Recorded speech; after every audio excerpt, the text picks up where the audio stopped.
Okay, so let me show you how this is basically going to work, all right? So if we look at, we're not at week one here. Let me zoom up to week one. Okay, so if we look at week one,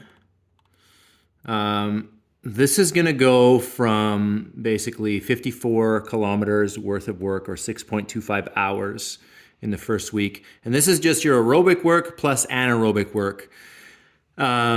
This doesn't have weights in it, okay? So this doesn't have strength work in it. I know a lot of you, almost most of you, have sort of your own strength programs that you're following. So I figured it'd be easiest just first to build in all of the running and the basically cardio work that you're gonna need. And then from there, we can see where the strength work will fit. So you'll need to tell me if you want me to specifically write in your strength and hypertrophy work, or if that's something you wanna do on your own. Okay, so let me go through this really quick. So week one, for instance, you're gonna do a trail run plus strides. We're gonna add strides almost everywhere just to make sure that we're not practicing slow running all the time. Okay, so trail run, this can also be treadmill if it's too cold outside. What I want you guys to do for this entire program is really listen to your body though. If the running becomes too much, you can always switch out the running for cross training. But I kind of have it set up where, you know, there's a certain amount of trail running, there's a certain amount of treadmill running, there's a certain amount of like hill stuff and cross training. I made it so hopefully nobody gets injured in this build, and it's variable enough that everyone stays healthy. So you have a 60-minute trail run. We have a rest day on Tuesday. That's just sort of where it fit best, looking at how everything pairs together here. We got your track and treadmill speed work. It's going to be on Wednesdays. So this could particularly be a day where we get together. I think this would be best done at the indoor track, say at like the Service Place. They have a runners only membership there. I think it's $22 a month or something, and you can use the track upstairs. And the track upstairs also has like squat racks. It has rowers.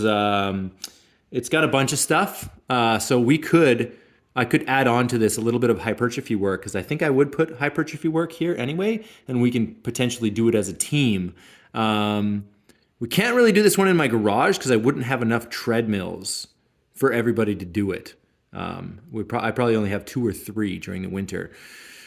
Then we have a trail run with strides. Again, most of this stuff is done at easy pace. That 125K is going to be all easy pace. So easy pace, but never really too slow. Like you might want to push it just a little bit so you're not practicing bad form. Okay. Hill sessions. Your hill sessions are mostly going to be moderate pace for 40 minutes because you can't really do hill sessions at easy pace. If you can get to the hill, excellent. And then 20 minutes of hill repeats from there at the end. So a little bit of high intensity at the end. Your cross training, you're going to have 60 minutes of cross training on your, I guess this would be on Saturday. So you're going to have air bike, rower, lateral box step overs, ski erg, just some, stuff that has good carryover for running, but you get some upper body stuff in there as well. We want to mix it up. We want to keep building that aerobic engine, but at the same time, not beating your legs up too much with too much running volume. So with this type of workout here, you got 2 minutes at moderate pace. You can kind of do all your cross training can be at moderate pace. I don't think the easy pace for cross training is as important, just because you're not really beating yourself up like you are running. All this stuff is like closed chain exercises. There's no impact, right? So we might as well work on a moderate pace. So you have more of like get used to that race pace feeling. But these workouts never leave me sore anyway. I almost feel more rejuvenated. So you're going to go 2 minutes easy. You're going to go 30 seconds hard, and then you're going to go 30 seconds transition. And that 30 seconds transition, I wouldn't think about that as like, oh, okay, well, that's like rest time and it takes away from your 60 minutes. That's just enough time to get to the next thing. Your heart rate isn't going to drop much at all. And at least with that 30 seconds hard on all these pieces of equipment, you sort of work on like your muscular endurance and power a little bit more. And And then we have your long run. Your long run's always actually going to be in a distance instead of a time, just because we want something, we want to know, we want to make sure that you're getting in plenty of long distance for what your guys' goals are. Okay. And then I'll have the weekly total of volume at the end of each week. So this one's very doable, but again, that is without your hypertrophy or strength work, if you're going to do that. So that's already 6.25 hours. Okay. So then week 2, basically I add 10%, but I'm only adding 10% on certain workouts. Some of them stay the same. For you guys, I'm adding actually 20% instead to the long run instead of like 10% on a bunch of the days. I'm adding 20% on the long run, and I'm adding 10% on your cross training day, and then one on your trail plus strides day. I add a little bit on your track day as well. I added more to your long run day because that's going to be a little bit more important. So your volume goes up a little bit, 6.87 hours and 59.84 kilometers roughly. Okay. Then we have a deload week. We're going to do every third week a deload week this year. I think it's going to keep everybody more healthy and less burnt out.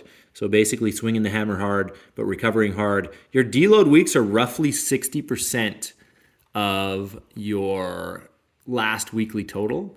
At first, they're going to be a little bit more than 60% because the volume isn't that high. And then when the volume gets really high, they're going to be almost less than 60%. Not lower than 50%, but we're going to make sure that you get a deload in there. And the deload week, it's going to look something like this. You'll have like a 45-minute trail run plus strides. We're going to do a 15 and 15 test on this day here, and we'll actually repeat this workout. It's like very anaerobic. It's really, really challenging, but it's only 15 minutes. And because it's on an incline, I don't get sore from this workout. And then you can, sort of still train that anaerobic side the whole way through your programming, but just in like small dosage. So I think this is going to be fun. Anyway, trail run plus stride, 60 minutes. We have a scored cross training actually early on in your deload weeks. So your deload week actually has 2 sort of high intensity days, but they're not high intensity days that are going to beat you up like a track session will. Okay, so there's actually no track session in your deloads just because track beats you up too much. Okay, so your scored cross training day, you're going to do things like 1,000-meter row, 80 wall balls, 1,000-meter ski erg, 60 calories, and these are all for time, and there are multiple rounds of that. It's more of a 5-minute time frame, and you have 1 minute rest in between, so a little bit longer than the sort of moderate cross training that we're doing.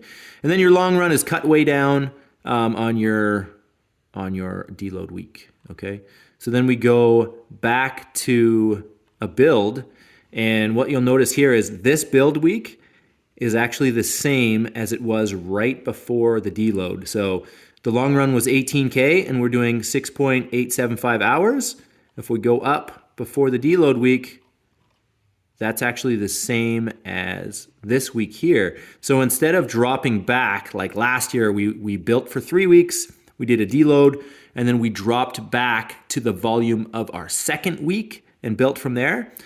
Since we're doing a deload every third week, we're not actually going to drop back from the volume. We're going to stay at the volume and then we're going to build. So for instance, deload week, same volume as we had the prior week, but then we bump it up another 10%. So now it's 21.6K in your long run. The volume went from, 6.8 hours to 7.5. Okay, changing a few things there. The emphasis on making the long run longer. Then we have a deload week again where you're running 13K. Okay, a lot of these things stay the same in the deload week. Back to a 21K week, and then we bump up from there to a 25 long run.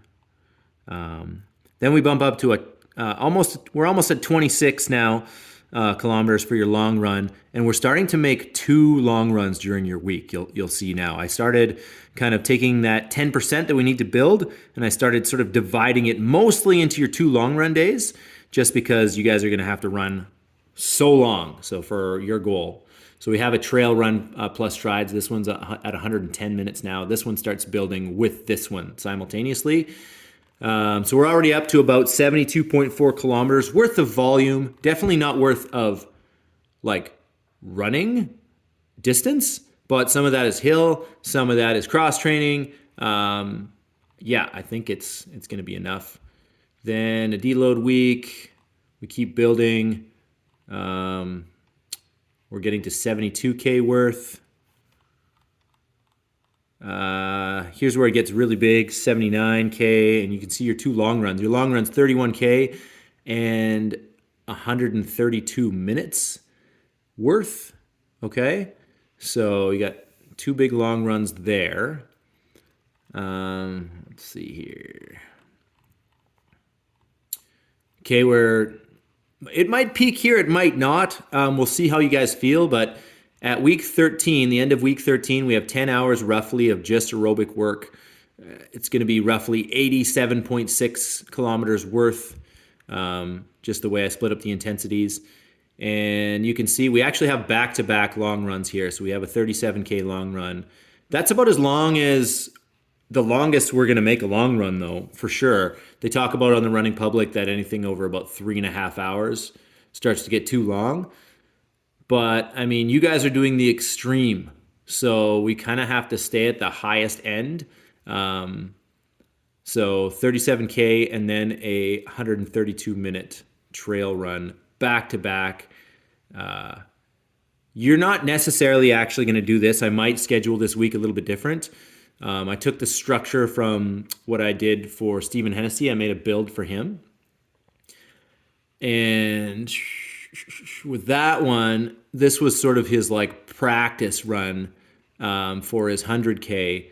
And then he had a 2-week taper. He has a 2-week taper. So you guys aren't doing this 2-week taper here after that. So the volume will be the same. I might not put these back to back. We'll see when we get there. We'll see how your bodies are responding. But roughly, this is what the running is going to look like for the program. Let me know your thoughts.